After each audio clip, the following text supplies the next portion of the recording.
नमस्कार. साधनाच क्रिएटिव्ह आर्टमध्ये मी साधना तुम्हा सर्वांचं स्वागत करते.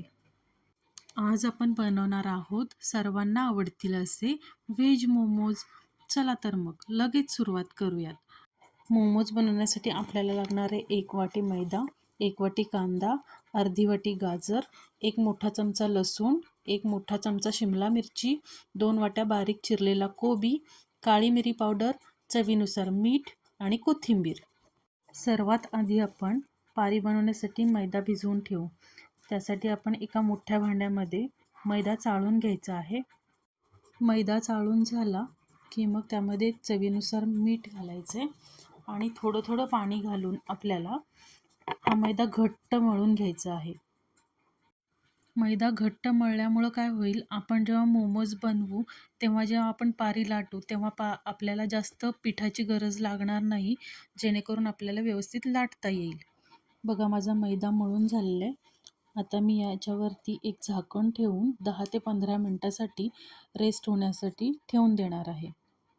मैदा भिजेपर्यंत आपण लगेचच सारणाची तयारी करूयात. त्यासाठी आपण एका कढईमध्ये तेल घेतलेलं आहे. त्यामध्ये 1 वाटी कांदा आपण टाकून त्याला छान परतून घ्यायचं आहे.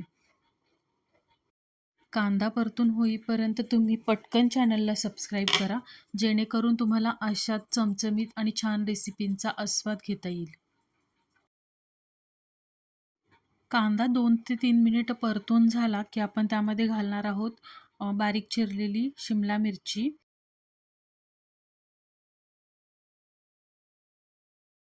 1 मोठा चमचा लसूण. लसूण टाकल्यानंतर हे 2 मिनिट परतून घ्यायचं आहे आणि हे परतून झालं की त्यामध्ये आपल्याला घालायचं आहे 1 वाटी गाजर. गाजर घातल्यानंतर आपण यामध्ये थोडंसं मीठ टाकणार आहोत. मीठ टाकल्यामुळे काय होतं, तर ते गाजर पटकन शिजण्यासाठी मदत होते. आणि हे सगळं जे आपण करणार आहोत ते मोठ्या गॅसवरती करायचं आहे. लो फ्लेमवरती केलं तर आपल्या ह्या भाज्यांना पाणी सुटेल आणि पाणी सुटलं तर ते आपलं सारण कोरडं होणार नाही. आता आपण यामध्ये घालून घ्यायचं आहे बारीक चिरलेला कोबी. कोबी चिरून झाला की त्याला काय करायचं, एक आपली पुरणाची चाळणी असते ना, त्या पुरणाच्या चाळणीमध्ये घालून त्याचं पाणी पूर्ण निथळून घ्यायचं, जेणेकरून आपल्या सारणामध्ये पाणी राहणार नाही. त्यानंतर आपण घातलेली आहे काळी मिरी पावडर आणि red chilli sauce. Red chilli sauce टाकून झालं की आपण याला छान परतून घ्यायचं आहे, जेणेकरून याचा रंगही खूप छान येईल.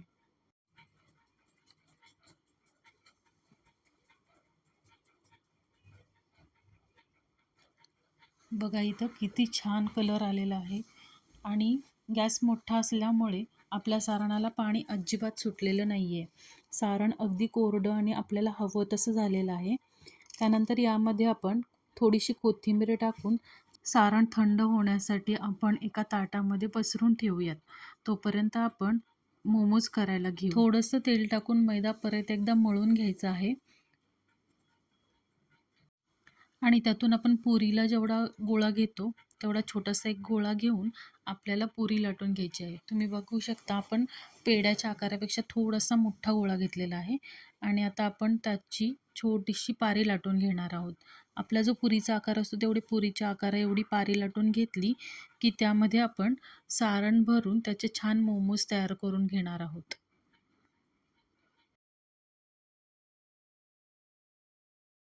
बघा अशाच पद्धतीने मी सगळे मोमोज तयार केलेले आहेत आणि हे मोमोज आता आपल्या स्टीमरमध्ये एक 10 ते 15 मिनिटांसाठी आपल्याला वाफवून घ्यायचे आहेत.